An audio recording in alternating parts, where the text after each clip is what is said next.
This little 4-letter word, though, is wreaking havoc. That 4-letter little word is mold. New tonight, a Live 5 News investigation into the potentially toxic environment your child may be spending hours in each day. Our Colby Satterfield dives into how much mold might be inside your child's classroom. Had an asthma attack after being in the room for 2 minutes. Both teacher and teacher assistant are experiencing breathing issues. My air conditioning smells like mold. Complaints from principals, teachers, and even the custodians who help clean the classroom in low-country schools. I think it's what's making me sick. Describe trouble breathing, sinus, and respiratory issues inside their schools. All these people believe the problem is mold hiding behind classroom walls. The walls, the floor, the chairs, the desks, and on books. Nearly every school in the Tri-County area has complaints. We've compiled thousands of them. Some show students are getting sick because of it. I'm having difficulty breathing in these rooms when I am only in there for a few minutes. They can affect our respiratory tract, triggering different symptoms like coughing or congestion, sneezing. It is possible also to ingest mold, and that can be variable again in terms of symptoms. The exact same symptoms shown in work orders to the CCSD maintenance department. Several people are getting sick with symptoms of headaches, earaches, breathing issues, chest pains, and itchy eyes. Ron Crumps oversees work orders with the Charleston County School District. We take it very seriously. My environmental officer goes and looks at every single reported case of mold. Crump says they get about 47,000 work orders every year.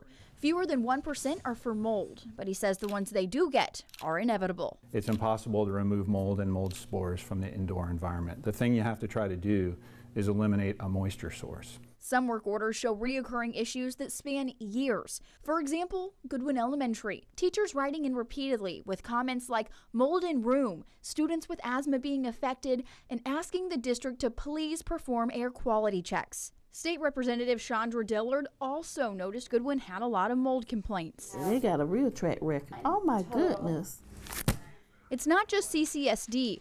Berkeley County School District had hundreds of work orders for mold over the last 5 years. There's even a doctor's note from 2013 that says a teacher there shouldn't go back to work until the school is tested for mold, after the doctor said her chronic respiratory issues could stem from mold in the classroom. And it's not just adults. And we have had patients, young patients, who have worried about it in a school environment or a daycare setting. So it's not one location that is always the most prominent. After reading through all mold complaints I obtained from schools, Students have been coming to school and getting sick and feeling better once they are out of the room. Dillard was shocked. Mold in the trailer, mold in the mobile unit, good Lord. Dillard wants to make sure schools are healthy and safe. That's why she's working on a bill that would help the state determine whether South Carolina needs regulation when it comes to mold, something 11 other states already have. We really don't have any good remediation mold standards. We don't even have regulations around, like, really claiming it.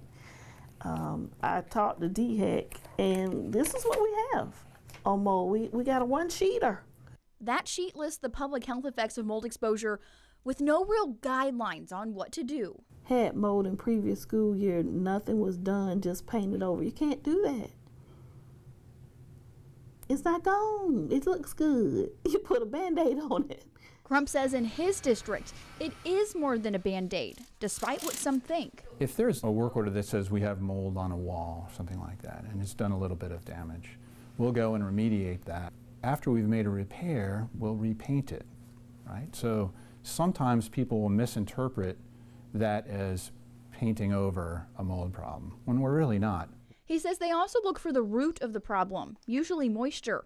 They're fixing windows, roofs, and even stormwater drains, which he believes is helping. We have about 140 right now, but in years past we've had 250, 300, 350. So we've seen a steady decrease in the number of mold work orders over the last few years. So we think the multifaceted program that we've got in place is working. Dillard hopes a plan on the state level will also work. Nobody wanted to deal with asbestos, but we finally realized the impact of health on, health, and now we know how to remediate that. So I think that it's maybe mold's time, because it is getting more pervasive.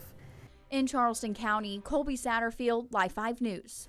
That proposed mold legislation has made it out of the House and is now pending approval in the Senate. We want to add that there is a difference in mold that's inside of a classroom and what's outside. We break down that difference on our website, live5news.com.